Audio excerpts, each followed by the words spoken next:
Hey ghouls and gals, welcome back to my channel. My name is Taylor and today's video is going to be the 24 books that I'm planning on reading in 2024. This is a very fun little video that I do and then pretty much neglect every single year. So this year we're doing it with a twist to ensure that I actually read all 24 of these books that I'm going to be talking about.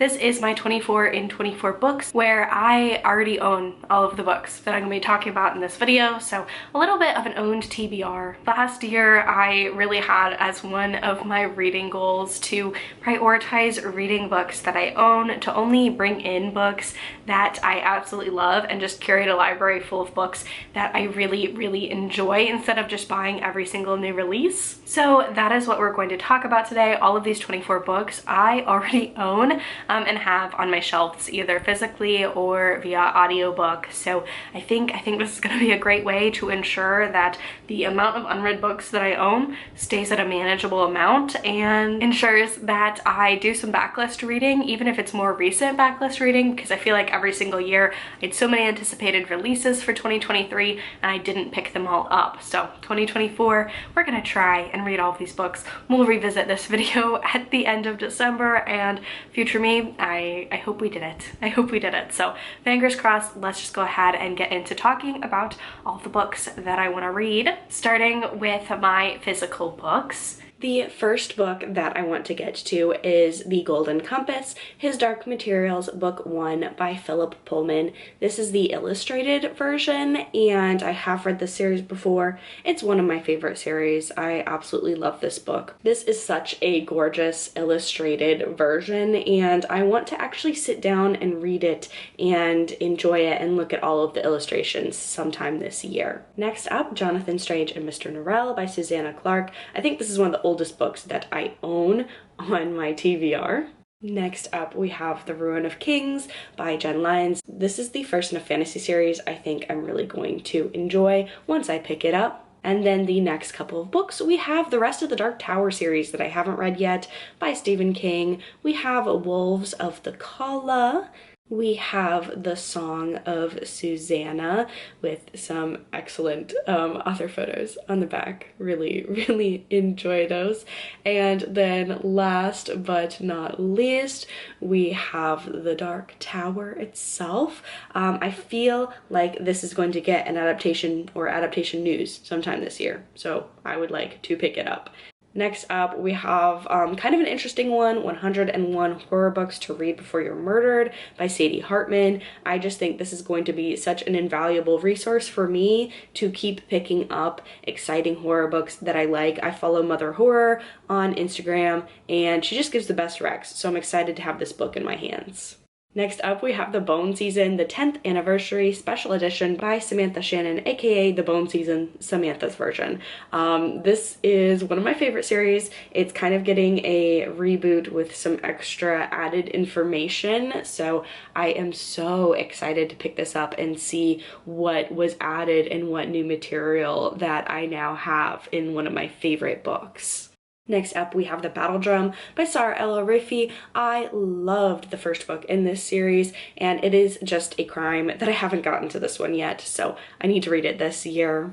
Another book in a series that I need to keep reading this year, A Grim and Sunken Vow by Ashley Shuttleworth.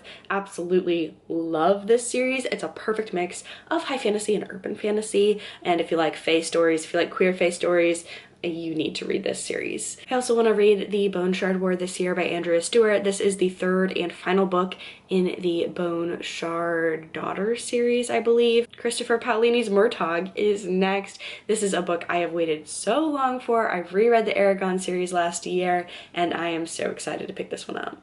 Nestlings by Nat Cassidy is next. I think this one is Salem's Lot meets Rosemary's Baby, which are comp titles that are so exciting for me, so I cannot wait to check it out. Next up, we have Godkiller by Hannah Kaner, and this is a fantasy series that I've been hearing so much about, and I think I'm really going to fall in love with it this year. Brahms' Lost Gods is next on the list.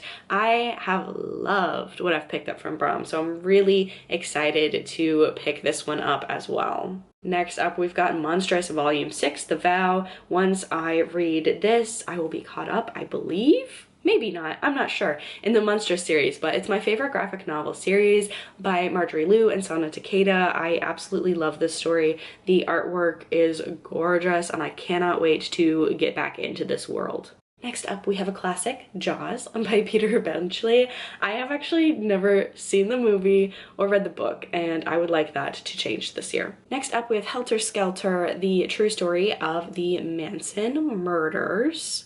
And then last but not least, Dan Brown's Origin. This is the physical book that I've owned for the longest without reading. I love the Da Vinci Code series. I really want to get around to this one this year. And then the last books that I'm going to be talking about today are going to be books that I own on Libro FM. I've definitely noticed that if it gets, you know, if it's on my app, it's on my phone still, but I have to scroll through all my audiobooks to see. Audiobooks tend to get buried on my owned TBR more than books that I can physically just see right in front of me at all times. So these last 5 books are all going to be audiobooks that I own via Libro FM. So the first one is Midnight is the Darkest Hour by Ashley Winstead, and this one is a twisted tale of murder, obsessive love, and the beastly urges that lie dormant within us all. I've heard it's like murder mystery Twilight.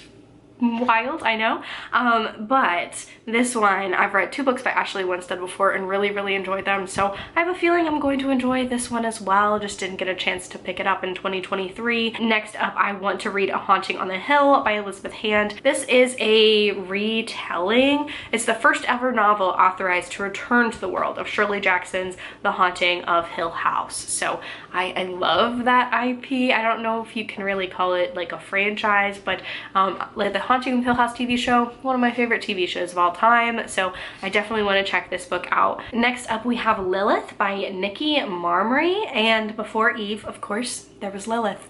And I really enjoy mythology retellings. I'm intrigued by this story. Cover's beautiful. I feel like a lot of ex-Catholics, ex-Christians, I'm very intrigued by Lilith mythology and the story of Lilith and how, depending on what story and what morals you want to impose and tell and encourage within the story, how that story changes. So very intrigued to get to this one. I feel like I always get into like a mythology mood in like the early spring. Don't know why, but definitely might check that out then. Next up, we have Killingly by Catherine Buechner. And this one takes place in Massachusetts, 1897.